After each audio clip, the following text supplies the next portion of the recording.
Go, Mike. What's Merry happening? Christmas. Thank you. How do you feel about, I'm curious, how do you feel about the state of sports talk radio today? And where do you see it going in the future? How do you see it changing from how you know it and how, it's been over the last 20-odd years? The technology will continue to change. If you're talking about content, I don't think there's any... I think Well, I mean more so like on how they report it, or whether it be a 3-person, a 2-person, or a conversation. I think that will just depend on the success or failure of certain shows. I mean, I think there'll be very few one-person shows in the major times. As far as in morning drive, afternoon drive, there'll be very few one-person shows.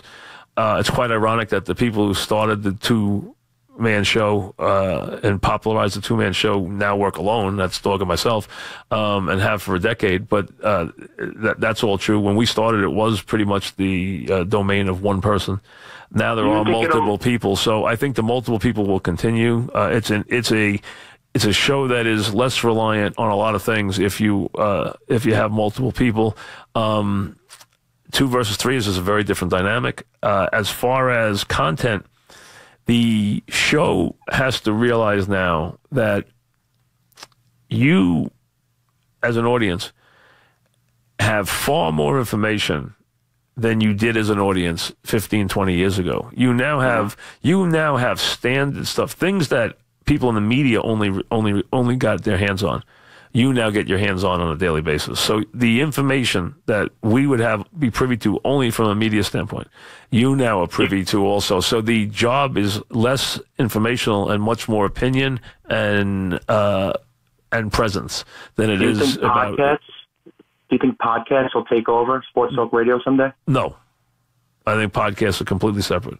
I think podcasts by their very nature are not live. Live and local will always be very important, and that's what local sports talk radio offers. It offers something that can't be offered from a network standpoint, can't be offered from a podcast, and that is live and local. And live and local will always be very, very important. Live and local sells. It's very, very important, and that's what the best sports talk is. Live and local is what it is. Ken in Riverdale, what's up, Ken? Hi, Mike. I spoke to you a while back, and I just wanted to talk about your interviews you've done over the years. I know you've done a ton of them. You did it a few years ago. You did an interview with Earl Campbell. Sure, more than one, yeah.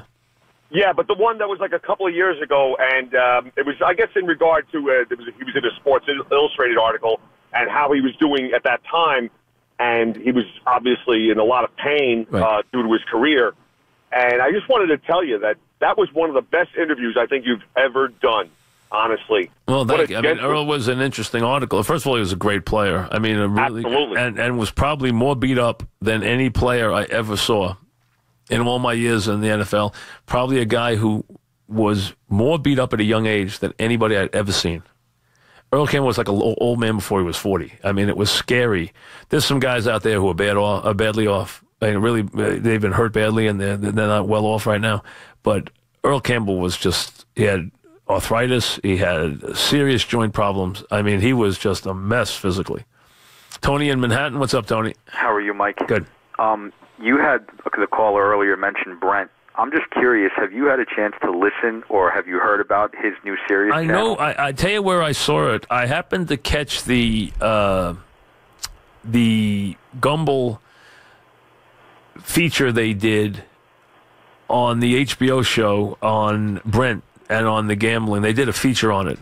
And he has a studio that's enclosed in glass inside a sports book, which I did see him working in. And I said next time I go out to Vegas, I got to go visit him there.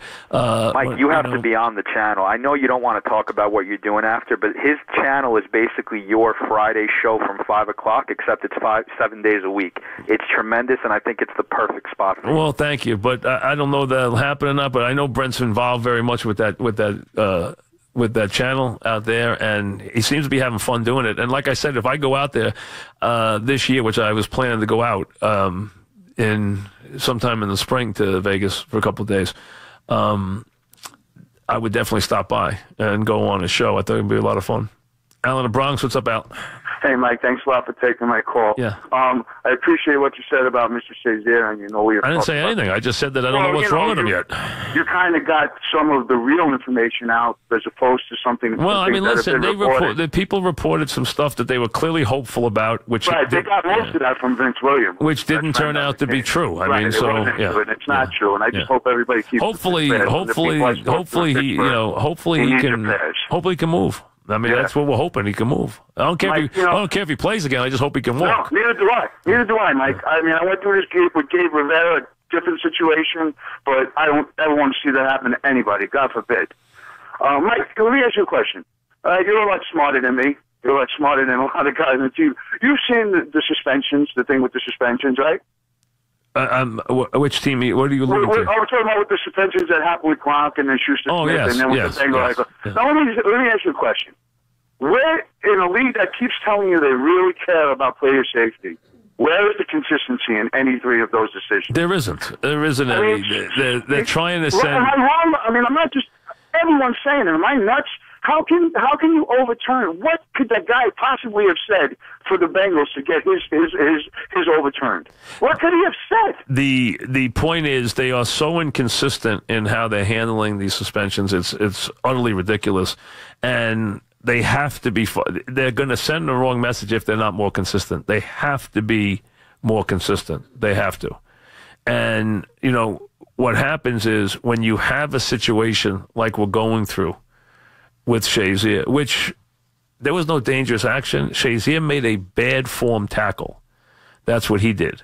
There was nothing there that was done by anybody. He happened to he led with his head, which is, I have young sons who play football. I try to teach them, and I do spend a lot of time with them about how to make a tackle.